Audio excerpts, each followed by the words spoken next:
Okay, all right then. So a very warm welcome to all the participants that have been finding the way to this virtual room where the workshop we're going to start right now. And as you all know, the word workshop has a little bit of work in it. So in the end, but not only in the end, but in the second half, more or less, there will be a little bit of work to be done with us together. But before that, we're going to give you a short overview of what we understand and think about by the title of Transforming Real Estate into Digital Subsets. The hosts today are Jennifer Wertwein and me. My name is Professor Andreas Moring. I'm the founder of the Just Tech Institute for Technology and Sustainability in Hamburg. And with me, I have Jennifer Wertwein, who will introduce herself in a second. But before that, maybe we can go back to the initial question. So what we're going to talk about and what we're going to give examples for is aspects of the answer, how technology transforms existing properties into sustainable subsets. So it's about sustainability and it's about subsets. So what a subset is, especially a digital subset, we're going to discuss and explain later. And we will give you a step-by-step guide how to find, so to say, the right approach to defining subsets. And of course, what is maybe the most important thing and interesting thing for you, why this is not only making sense in terms of sustainability, but also in terms of business, because it is transforming business models and creating new value and thereby new revenue possibilities with transformed business models. So before I start talking a lot more, I will hand over to Jennifer with one more information. We're going to hold the presentation in English. In the workshop part later on, feel free to ask in English, to participate in English, but if you wish or if you prefer, also in German. So that depends on you and is your decision. And now for the introduction, my co-host Jennifer will give you all, also a welcome and an entrance to the new world of sustainable subsets. Thank you, Andreas, very much for your kind introduction. Right, as you've already mentioned, my name is Jennifer Wertwein. I was founding a small boutique consultancy for digital transformation, focusing on innovation in Israel 5 years ago. And I currently, half a year ago, I also co-founded a new consultancy for sustainable smart city and sustainable smart infrastructures, the Future City platform, which is an international team and aims to integrate existing technologies into, German, European spaces. So having said that, we are going to give you a very nice intro into the topic by showing you the utopic city of the future. So lay back and let me put you in the right mindset by telling you a short story about the future city. So basically, when you imagine the future city, you're waking up in the middle of Hamburg, for example, on your 40th floor, where you have a small apartment.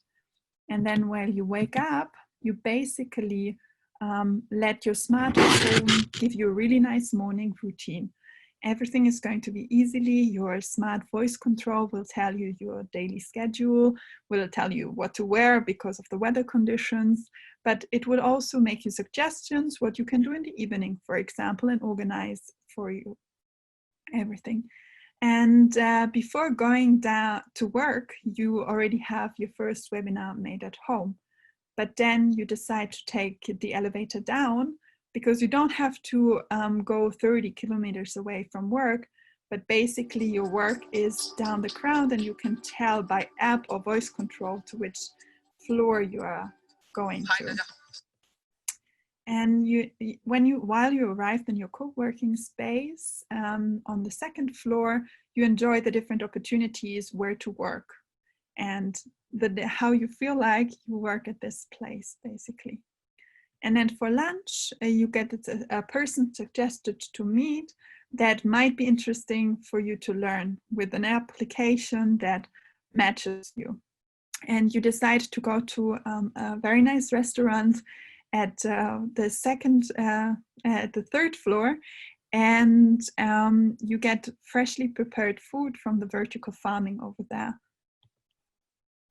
And while you are at lunch, your drone is delivering your freshly and clean laundry to your apartment directly, and you don't really have to care about anything. The only thing is that you have to work out after work on the rooftop of your apartment.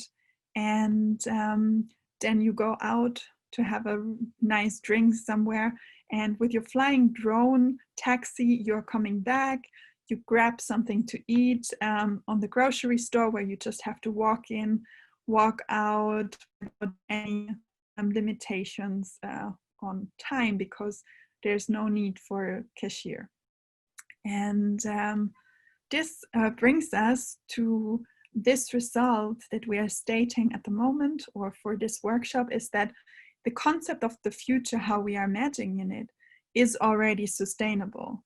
So the city is not that dirty and trashy anymore, but it has sustainable elements. And where we can see points of contact on the property tech is, for example, on energy, how we produce energy, how we consume energy, on water, waste issues, but also on the mobility, which, you know, is targeted to each one of us and is mainly shared if you have self-driving cars, and also very community oriented, where you can meet people that, you know, you will always learn something interesting from. And this can be seen by all the community applications that we have. And so we say that, okay, there is a concept, there's a vision, but we have to create the future now. And this is where I would like to give back the floor to Andreas, and he will tell you more how to do it and why to do it.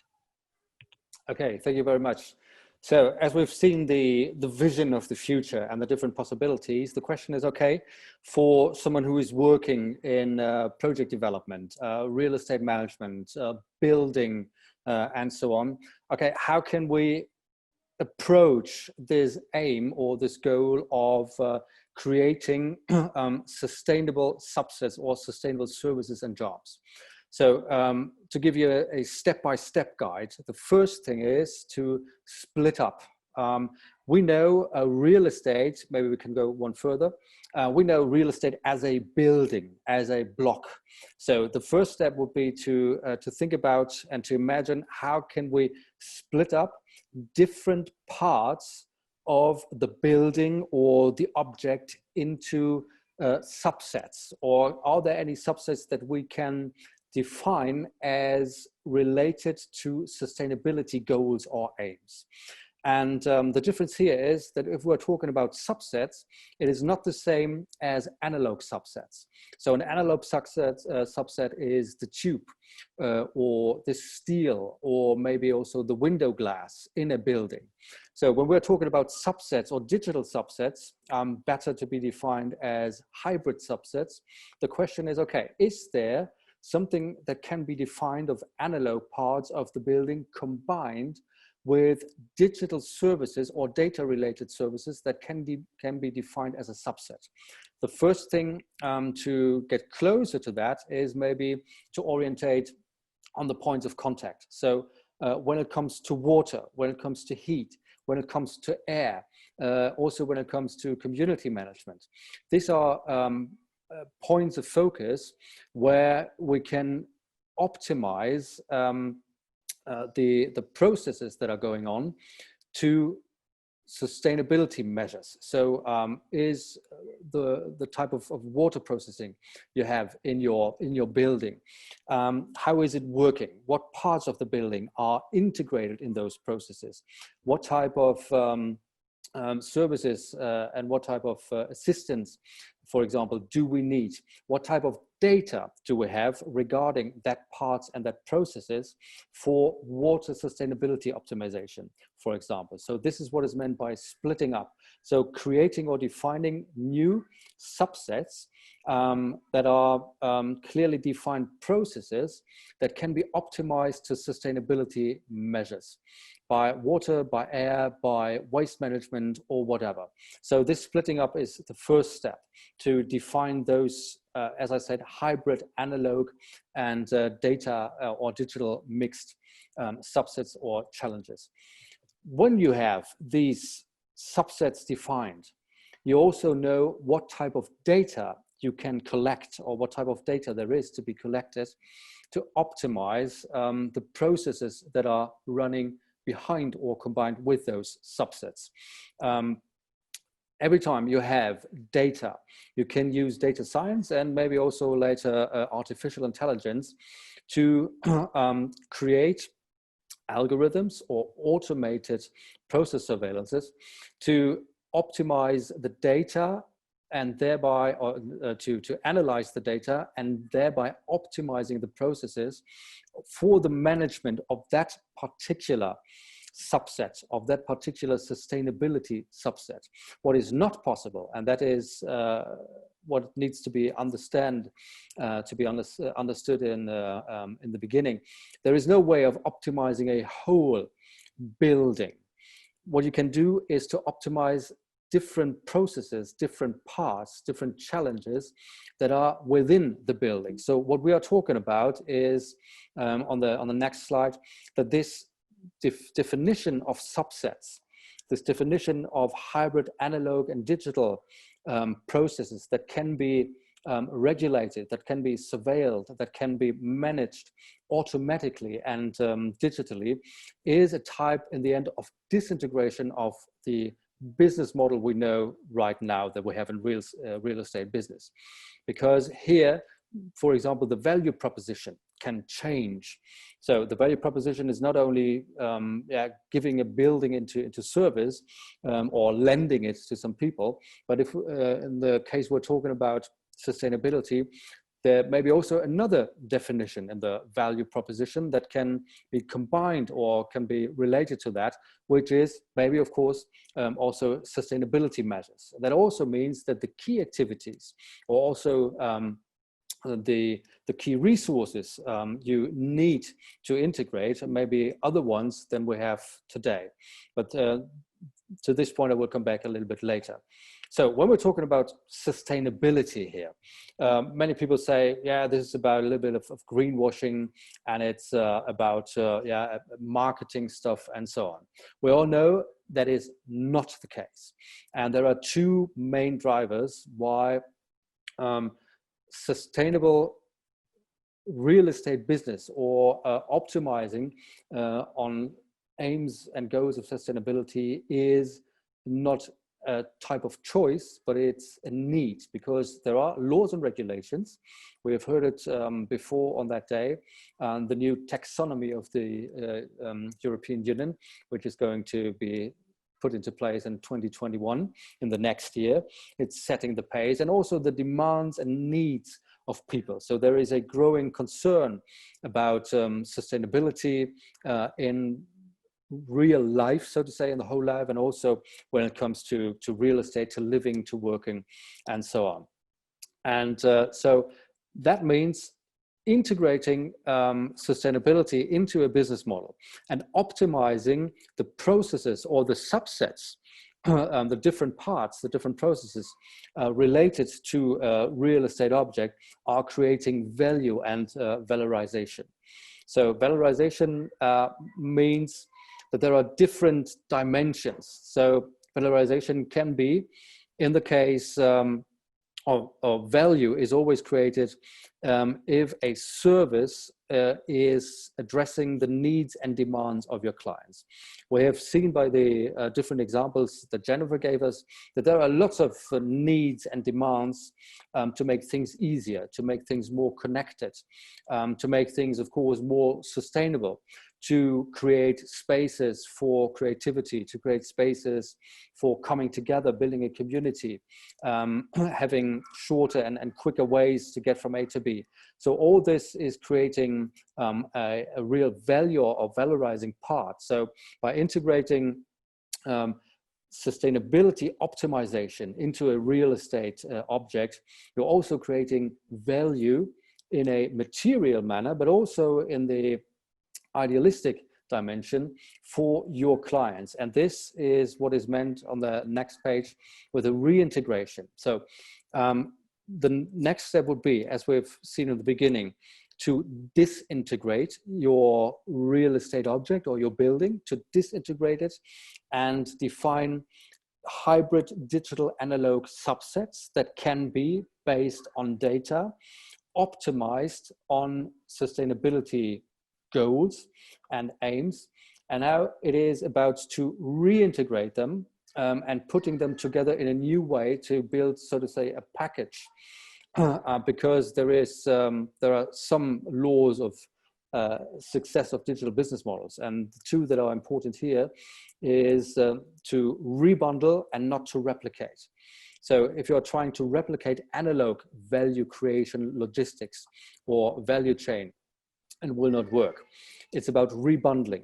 So if we're defining hybrid subsets that we can optimize on sustainable or sustainability aims, we're also automatically, more or less, rebundling the value chain and also the value proposition of a building or a real estate place.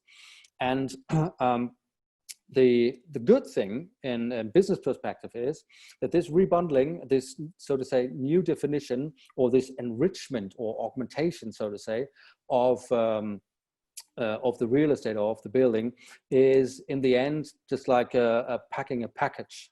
So it's not only the building, but there are different services, there are different automated processes that are running within the building, within the community, to reach or to optimize in the best way the sustainability goals, and thereby, maybe next slide, and thereby being able to offer to the clients a new and as I said, an augmented and broader package of services that are making life easier, and thereby creating a higher willingness to pay more for services and the building itself, and also are augmenting the real estate or the building, not only in a material way, but also in an idealistic manner. Because as we also have heard in other speeches and keynotes today, people are more focusing on the feel-good factor, so to say, and on the knowledge that what they do and how they live is in a sustainable way or is running in a sustainable matter. So if you can offer that package, combined as a material advantages and an idealistic sustainability, so to say, surplus on that, this will create a new type of service offering, and also a new type of value and value proposition that you can offer to your clients, and thereby increasing and transforming your business in a positive way. So this was, in short, the step-by-step guide how to, as I said, define digital subsets, how to be able to optimize them in their management to reach sustainability goals, and thereby also creating a new value or a value surplus for your business in real estate management. So that was, so to say, the input from our side. The next question is then logically, okay, what we have offered for you now, and the impulses and the theoretical but also practical background is maybe nice to know. But as I said, this is a workshop, and so what would be interesting for us what would you think? What would you say are, so to say,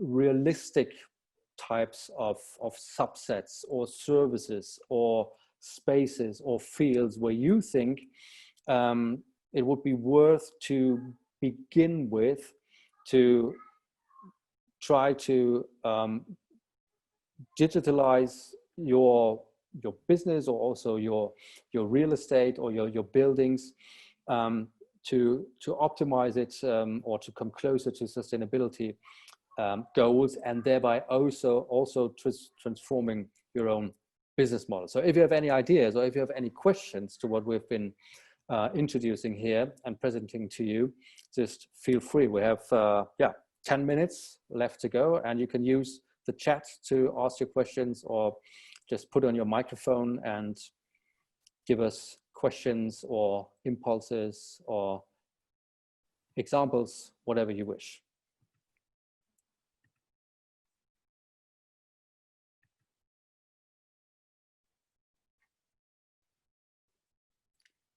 I think we are now good to go. Maybe you can also write in the chat in case you have any questions. Okay. That's it. Oh. There's one. I'm just going to speak it out loud. Hello, Charles de Benace is asking, hello, do you think that real estate is going good? It will go like retail, create connected consumer journeys and enforce seamless experience? Okay, yeah, maybe I can give an answer. The first answer, I think yes. So as you mentioned, retail is, or in retail business, we're talking since, I don't know, 5 or 10 years about creating, well, events, and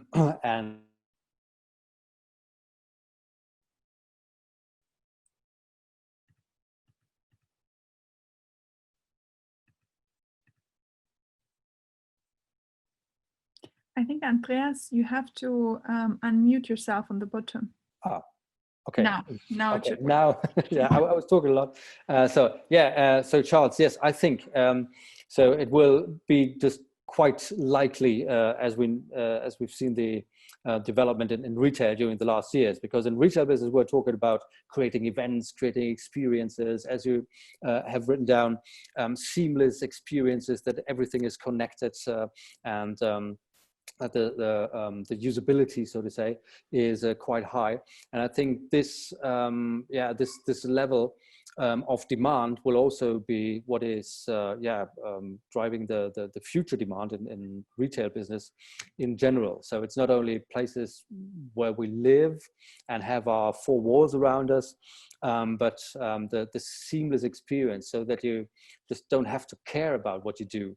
That you just go in and out, and that you just can talk, for example, to the elevator, or that you always have access to, for example, data, how your building is working, what your maybe carbon footprint of your office space or of your flat is, for example. This will be just these extra services and experienceable services that also will be important, not only in retail, but also in general real estate business. Yeah, I completely agree with Andreas. And I would like to add on that there's something that we can observe recently, is that, technology that was created for one field is transformed into other fields and other industries. And this is something we can see in the real estate, that where needs are and technologies can be transformed. This is already going to happen. That's why the speed of transformation is faster at the moment. Okay, thank you for the question. And I made it possible that everyone can unmute themselves if they have questions. So feel free to ask further questions or write in the chat in case you have some. And I will share my screen again so you have the questions. So maybe there is one of the participants of the workshop, I don't know, that, okay, here's another question in the chat. Where is it? I've seen that there has been something. Okay, from Dimitra Stavridi.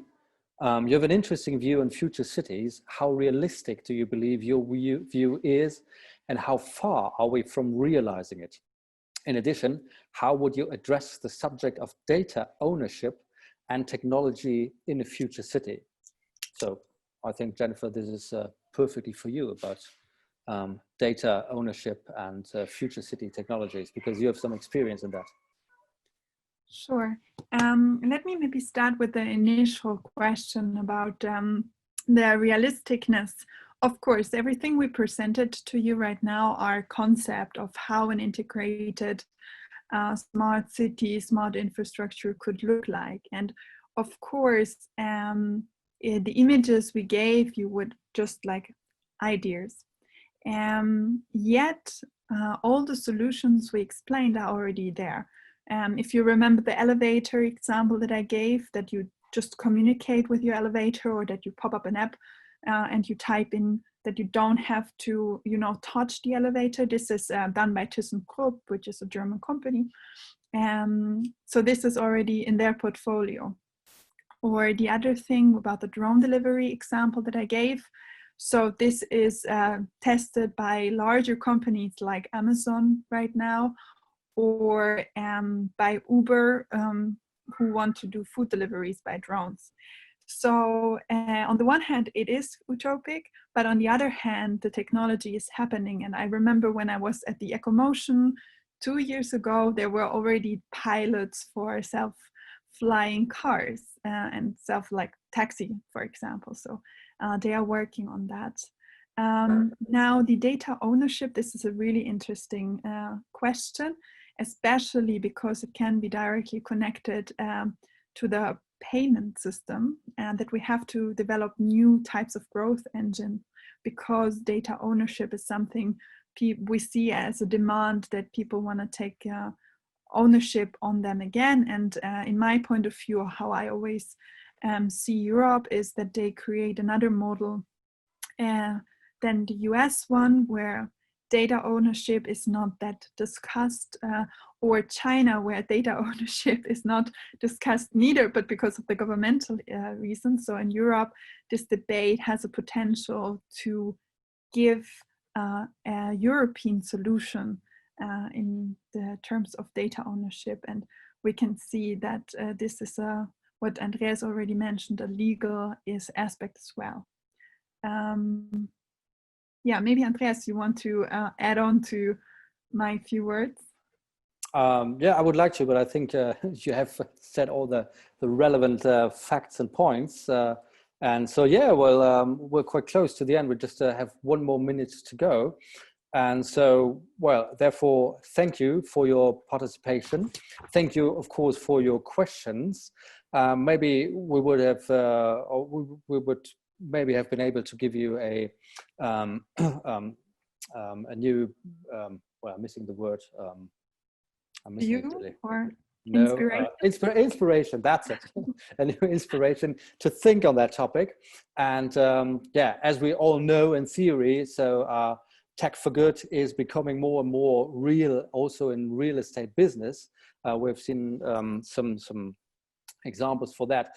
If you are interested in getting a little bit more to know about the way we work and a little bit more in depth and in detail of the different steps, how to create digital or hybrid subsets of a building, and how we approach it and how we do that in reality and in practice, feel free to contact us, whether Jennifer or the Future City platform, or just feel free to contact me on the talk platform of the Real PropTech, or just by that email here, or the website of the Just Tech Institute.